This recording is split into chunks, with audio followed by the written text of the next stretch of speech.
অভিনেত্রী পপিকে বিয়ে করেছেন গানের রাজা শফিকুল। একসময়ের জনপ্রিয় নায়িকা পপিকে বিয়ের প্রস্তাব দিয়েছেন এক যুবক।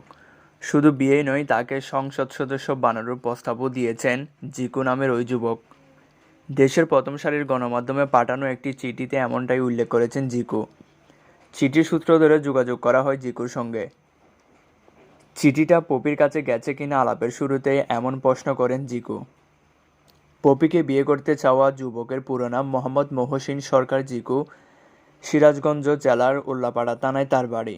জিকুর জন্ম 1984 সালে। এত নায়িকা থাকতে পপিকে কেন বিয়ে করতে চান, এমন প্রশ্নের উত্তরে জিকু বলেন দরকার। আবারও প্রশ্ন করা হলে তিনি বলেন, আমার দরকার পপিকে।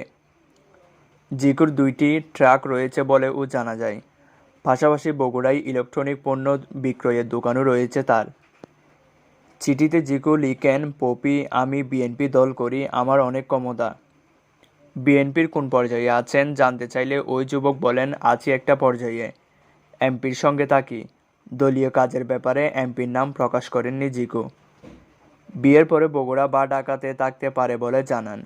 শুধু তাই নয়, পপির যেখানে ইচ্ছা সেখানে তার থাকতে কোনো আপত্তি নেই। প্রিয় দর্শক, পপির বিয়ের ব্যাপারে আপনাদের কি মতামত জানিয়ে দিন কমেন্ট বক্সে। ভিডিওটি ভালো লাগলে একটি লাইক দিয়ে ভিডিওটি শেয়ার করুন আপনার বন্ধুদের সাথে। আর মিডিয়া জগতের এমন আরও নিত্য নতুন সব খবর সবার আগে পেতে চ্যানেলটি সাবস্ক্রাইব করে সাথেই থাকুন।